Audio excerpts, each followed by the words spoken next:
खबरों के साथ बिहार विधानसभा चुनाव के मद्देनजर मुजफ्फरपुर में सीएम योगी आदित्यनाथ ने जनसभा को संबोधित किया। कांग्रेस और आरजेडी पर निशाना साधते हुए कहा कि ये दल बिहार के विकास के ग्रहण हैं, जिन्होंने राज्य की पहचान को तार-तार कर दिया था। सीएम योगी आदित्यनाथ बोले कि 1992 से 2005 तक बिहार जातीय हिंसा, अपहरण और माफिया राज से जूझता रहा। उन्होंने कहा कि आरजेडी राज में 60 से ज्यादा नरसंहार और 30,000 अपहरण हुए थे। बहनों और भाइयों, मैं आप सबका आह्वान करूंगा, याद करना, जब भी आरजेडी कांग्रेस का इंडी गठबंधन बिहार के अंदर आया है, बिहार में दंगों की आग फैली है, जातीय नरसंहार हुए हैं, लूटपाट की एक नई अपसंस्कृति ने जन्म लिया है, यहां पर अपहरण एक उद्योग बना है। लेकिन अब हम अपने बिहार में इस प्रकार की अराजकता को फिर कभी नहीं आने देंगे और इसके लिए मैं मिथिला के वासियों का आह्वान करने के लिए आया हूं, अयोध्या का संदेशा लेकर के आया हूं और संदेशा यही है कि एनडीए की सरकार फिर से बिहार के अंदर आनी चाहिए। नीतीश जी के नेतृत्व में फिर से बिहार के अंदर एनडीए की सरकार बने। हमें घुसपैठ नहीं होने देनी है, घुसपैठियों को नहीं आने देना है। जैसे कश्मीर में धारा 370 को समाप्त करके कश्मीर में पाकिस्तानी तत्वों को मार मार करके खदेड़ करके बाहर किया गया है, ऐसे ही हम अपने सीमावर्ती क्षेत्रों में घुसपैठियों को निकाल करके बाहर करके और जो भी आपराधिक गतिविधियों में लिप्त होगा उसकी संपत्ति को जब्त करवा करके गरीबों में बंटवाने का काम भी करने का काम एनडीए की सरकार। बिहार के दरभंगा में सीएम योगी आदित्यनाथ ने एनडीए उम्मीदवारों के समर्थन में जनसभा की है। इस दौरान उन्होंने कांग्रेस और आरजेडी पर तीखा हमला बोलते हुए कहा कि जो मां जानकी का विरोधी है वो हमारा भी विरोधी है। सीएम योगी बोले, रामलला अयोध्या में विराजमान हुए, अब मिथिला में मां जानकी भी विराजमान होंगी। विपक्षी गठबंधन पर निशाना साधते हुए कहा कि इंडी गठबंधन 3 बंदरों की जोड़ी है। आपने गांधी जी के 3 बंदरों के बारे में सुना होगा। गांधी जी के 3 बंदर थे। गांधी जी ने तो उनको उपदेश दिया था, बुरा मत देखो, बुरा मत सुनो और बुरा मत बोलो। लेकिन आज इंडी गठबंधन के 3 और बंदर आ गए। ये 3 बंदर पप्पू, टप्पू और अप्पू के नाम पर, पप्पू, टप्पू और अप्पू के नाम पर। पप्पू सच बोल नहीं सकता, अच्छा बोल नहीं सकता, टप्पू अच्छा देख नहीं सकता और अप्पू सच सुन नहीं सकता। इन लोगों को एनडीए सरकार के द्वारा किए गए विकास दिखाई नहीं दे रहे। समाजवादी पार्टी के अध्यक्ष अखिलेश यादव ने बिहार चुनाव पर कहा है कि एनडीए बिहार को गिरवी रखना चाहता है और तेजस्वी यादव के नौकरी देने के वादे और 2500 महिलाओं को सम्मान देने के वादे से ये घबराए हुए हैं। इस बार बिहार की जनता भाईचारे को जिताएगी। गिरवी रखना चाहता है बिहार को गिरवी, और ये घबराए हुए हैं तेजस्वी के नौकरी देने के वादे से, 2500 महिलाओं को सम्मान देने से और जो जीविकाएं उन्हें।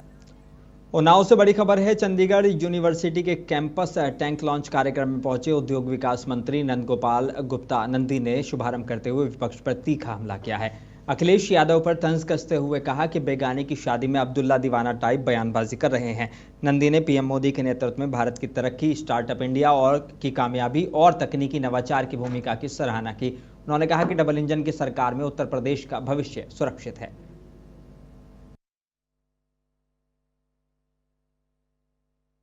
अरे मेरी उधर दबाओ, पीछे नहीं आ रहा ना। एक प्रत्याशी बिहार में चुनाव नहीं लड़ रहा, वो स्टार प्रचारकों की लिस्ट जारी कर रहे हैं। बिहार में जो बिहार के लोग हैं अच्छी तरह से उनके पकड़ हुआ विवाह पकड़ के जबरदस्ती दूल्हे को बैठा दिया जाए। आजम खान साहब कह रहे हैं कि नहीं, हम नहीं जाएंगे चुनाव प्रचार। तो ये दर्शाता है उनकी बुद्धिमत्ता को, मैं क्या ही कहूँगा, विनाशकाली विपरीत बुद्धि। वो जो भी कह रहे हैं, इस देश का जनमानस अच्छी तरह से जागरूक है। और उत्तराखंड राज्य गठन की रजत जयंती पर राष्ट्रपति द्रौपदी मुर्मू विधानसभा के विशेष सेशन में पहुंची हैं। मुख्यमंत्री पुष्कर सिंह धामी भी इस मौके पर मौजूद रहे। संबोधन में राष्ट्रपति ने कहा कि राज्य में साक्षरता दर बढ़ी है, महिलाओं की शिक्षा और स्वास्थ्य सेवाओं में सुधार हुआ है। उन्होंने महिला सशक्तिकरण की सराहना करते हुए कहा कि आशा है कि विधानसभा में महिलाओं की भागीदारी और बढ़ेगी।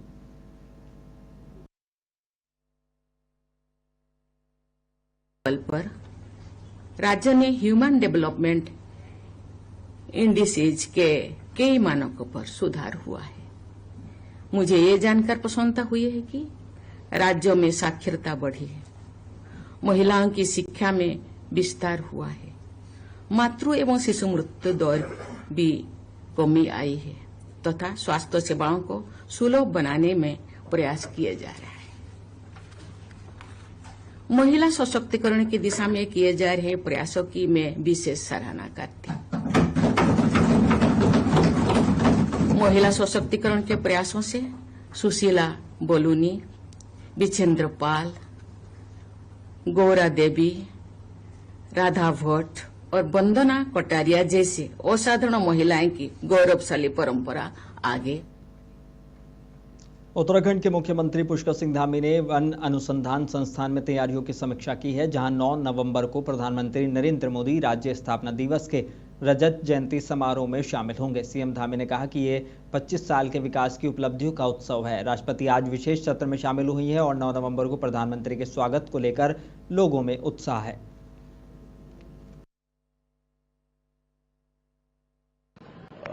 देखिए, ये FRI का जो हमारा मैदान है, ये पर्यावरण की दृष्टि से भी हमारे राज्य का भी, देहरादून शहर का भी बहुत प्रमुख स्थल है। यहाँ पर पहले आदरणीय प्रधानमंत्री जी इन्वेस्टर ग्लोबल समिट में भी यहाँ आए थे और उनके आने से बहुत शानदार एक आयोजन यहाँ पर संपन्न हुआ था, जिसकी उन्होंने शुरुआत की थी।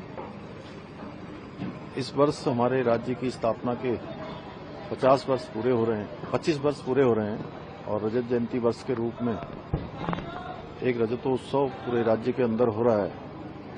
और आज ही महामहिम राष्ट्रपति महोदया ने हमारे विशेष सत्र को संबोधित किया था और 9 तारीख को आदरणीय प्रधानमंत्री जी का भी आगमन है। उसको लेकर बहुत लोगों में उत्साह है।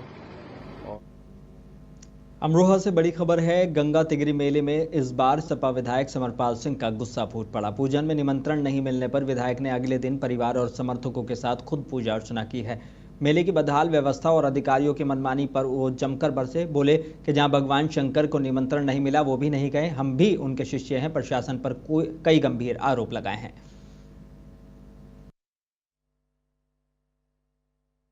तो कभी पूजन कर लो, नई परंपरा का ही। कल दूरी बनाई थी आपने, क्या बचा? नहीं, मेरा नाम ही नहीं, मुझे निमंत्रण नहीं था। शास्त्रों में लिखा कि जहाँ निमंत्रण ना हो वहाँ जाना उचित नहीं। फिर ये तो शंकर भगवान भी एक जगह निमंत्रण नहीं था तो नहीं गए जी, पार्वती। तो हम तो बहुत उनके चेले हैं, शिष्य हैं उनके, माँ गंगा के श्रद्धालु हैं, उनके शिष्य हैं, बच्चे हैं माँ गंगा के। हम तो अलीगढ़ से सराहनीय पहल हुई है। वरिष्ठ पुलिस अधीक्षक नीरज कुमार जादव ने 70 साल से अधिक उम्र के 130 हिस्ट्री शीटरों की हिस्ट्री शीट बंद कर दी है।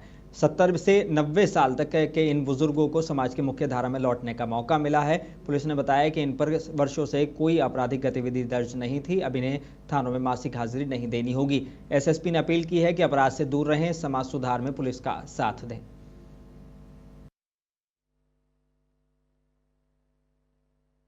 यहाँ पे अलीगढ़ के जो हिस्ट्री शीटर्स हैं उनकी समीक्षा मेरे द्वारा की गई थी। तो लगभग 2500 हिस्ट्री शीटर हैं। फिर इसका प्रोफाइल बनाया गया था उम्र के हिसाब से। तो उसमें कई लोग ऐसे निकल के आए, टोटल इनकी संख्या तो 100 के ऊपर है, लेकिन जब इनको सत्यापित किया गया तो लगभग 58 ऐसे निकल के आए जिनकी उम्र 70-75 साल के ऊपर है और जिन्होंने पिछले 20, 25, 30 सालों में कोई अपराध नहीं किया। कई लोग जिसमें ऐसे निकल के आए जिनकी उम्र 90 वर्ष के ऊपर है, उन्होंने 60 वर्ष में कोई अपराध नहीं किया। तो लास्ट मुकदमा 1962-61 का मुकदमा है, इन्हीं के विरुद्ध तो 1951-52 तक में मुकदमे लिखे थे, लेकिन उसके बाद कोई मुकदमा दर्ज नहीं है।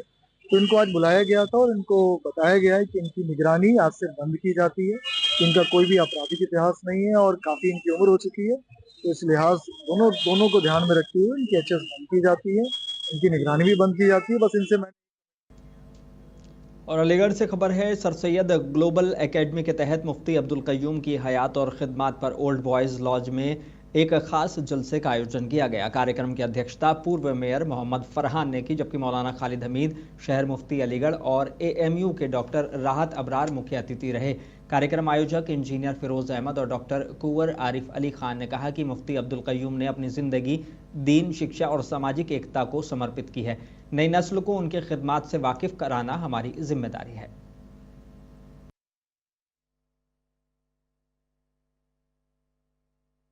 मैं समझता हूं कि इस जलसे की बहुत दिन से कोशिश हो रही थी और इसकी बड़ी ज़रूरत भी थी, इसलिए कि अलीगढ़ की तारीख़ में उन जैसी जय्यद शख्सियत बहुत मुश्किल से पैदा हुई है। वो न सिर्फ आलिम थे, फाजिल थे, दीनी रहबर थे, लेकिन सबसे बड़ी बात जो उनके कारनामे हैं, समाजी कारनामे हैं, वो तारीख़ में उनकी मिसाल नहीं मिलती।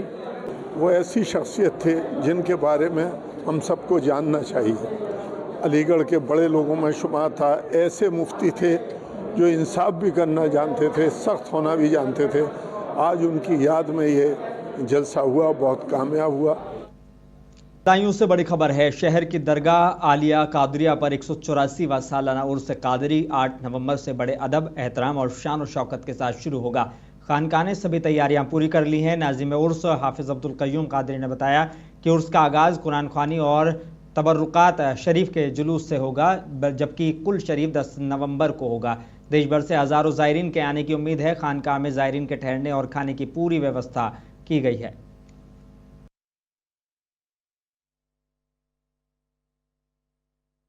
उर्स कादरी हर साल की तरह इस साल भी 184वां मनाया जा रहा है। ये उर्स बहुत ही बड़े पैमाने पर मनाया जाता है।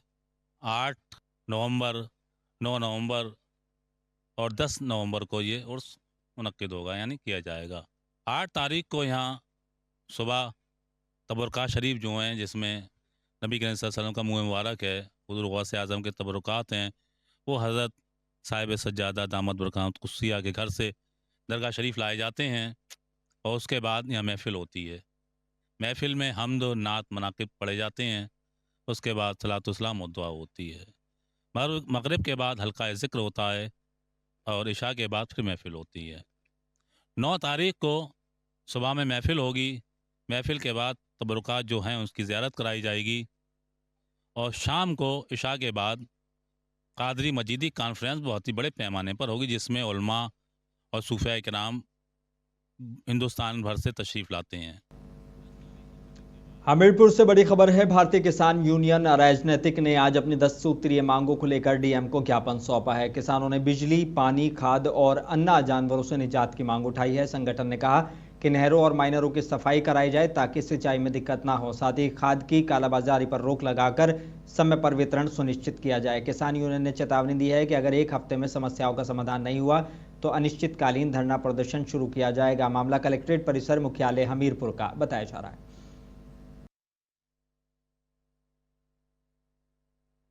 हमारा संगठन भारतीय किसान यूनियन राजनीतिक है। हमारे प्रदेश अध्यक्ष चौधरी हरिनाम सिंह वर्मा और राष्ट्रीय अध्यक्ष हमारे ठाकुर राजेश सिंह चौहान है, जिनके सानिध्य में हम लोग जो है किसानों और मजदूरों की आवाज़ उठाने का काम करते हैं।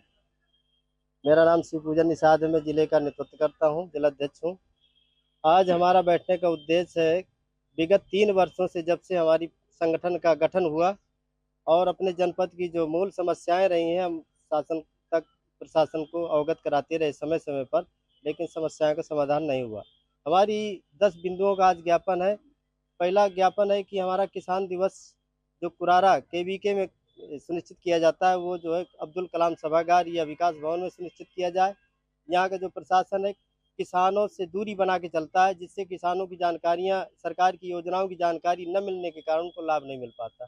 तो बलरामपुर से बड़ी खबर है, डीएम विपिन कुमार जैन ने आज तहसील उतरौला के ग्राम बढ़ेरा कोट का दौरा कर असमय बारिश से धान की फसल को हुई क्षति का निरीक्षण किया है। उन्होंने किसानों से बातचीत कर नुकसान का आकलन किया और अधिकारियों को सर्वे कार्य में तेजी लाकर प्रभावित किसानों को शीघ्र मुआवजा देने की बात की है। साथ ही डीएम ने गन्ना फसलों का भी अवलोकन किया है। इसके बाद उन्होंने राजकीय बालिका इंटर कॉलेज उतरौला का निरीक्षण किया और नए भवन निर्माण के कार्यों को तेज करने के निर्देश दिए हैं। साथ ही नगर पालिका क्षेत्र की सफाई व्यवस्था पर नाराजगी जताते हुए तत्काल सुधार के निर्देश भी दिए हैं।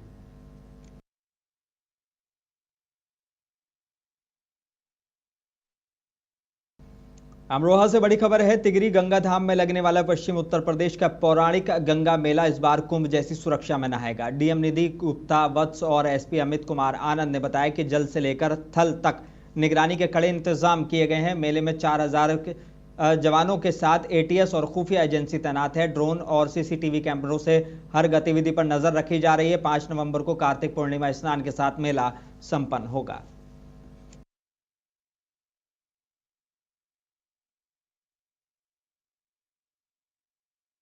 मुरादाबाद के दीवान का बाजार स्थित कफील भाई के ऑफिस में आयरा संगठन के मासिक बैठक जिला अध्यक्ष शाहरुख हुसैन की अध्यक्षता में हुई है। बैठक में पत्रकारों की समस्या और संगठन की मजबूती पर चर्चा की गई।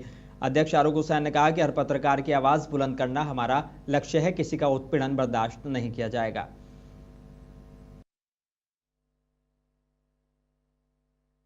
कि उसके जो बधाई के पात्र हैं दानिश भाई और आप सभी लोगों कफिल भाई हैं जिन्होंने इतने कम समय में और इतना बेहतरीन ये कार्यक्रम किया। मैं आपको बताना चाहूँगा जो आयरा संगठन है इसका पूरा नाम है आयरा इंटरनेशनल रिपोर्टर एसोसिएशन। इसके जो राष्ट्रीय अध्यक्ष हैं वो तारिक जगी साहब हैं और मंडल अध्यक्ष जो हैं वो संदीप भाई हैं जो उत्तर प्रदेश सरकार से मान्यता प्राप्त पत्रकार हैं। और मेरी उनसे बात हुई थी, वो काशीपुर किसी देहांत हो गया महंगाई में, इस वजह से नहीं आ पाए। तो अब जिस तरीके से मैं बताना चाह रहा हूँ संगठन और भी है मुरादाबाद में। आर्य संगठन की ये खासियत है, हमारे साथ इलेक्ट्रॉनिक मीडिया और print media plus digital media का हमारे साथ पत्रकार जुड़ा हुआ है। और ज्यादातर और झांसी के मौरानीपुर में किसानों का सब्र अब टूट चुका है। 3 महीने से लाइन में लगने के बाद भी खाद नहीं मिलने से किसान भड़क उठे हैं। आरोप है कि नेताओं और सुविधा शुल्क देने वालों को खाद आसानी से मिल जाती है, जबकि गरीब किसान खाली हाथ लौटते हैं। महिला किसानों ने सवाल उठाया है, खाद नहीं मिलेगी तो खेती कैसे होगी। प्रशासन कह रहा है कि डीएपी पर्याप्त है, लेकिन हकीकत कुछ और ही बयां कर रही है।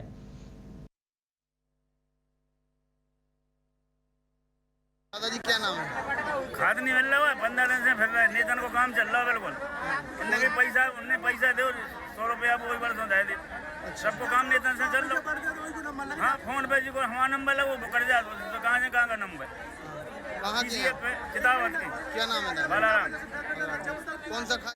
और झांसी से शर्मसार कर देने वाली तस्वीर सामने आई है। बंगरा ब्लॉक के ग्राम मगरवारा के मजरा खिरक मंजूवारा में अभी भी सड़क नहीं होने की वजह से प्रसूता महिला को बैलगाड़ी से अस्पताल ले जाना पड़ा। प्रसव पीड़ा शुरू होने पर परिजनों ने बैलगाड़ी को ही एम्बुलेंस बना लिया और 3 किलोमीटर दूर पक्की सड़क तक पहुंचाया। अस्पताल में महिला सोमवती ने एक बच्ची को जन्म दिया है, लेकिन छुट्टी के बाद वापस घर भी बैलगाड़ी से ही पहुंचना पड़ा।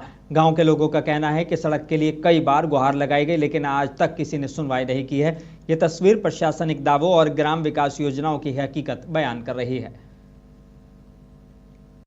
उत्तर भारत की खबरों में बस इतना ही। मुझे दीजिए इजाजत, बने रहिए मुंसिफ टीवी के साथ।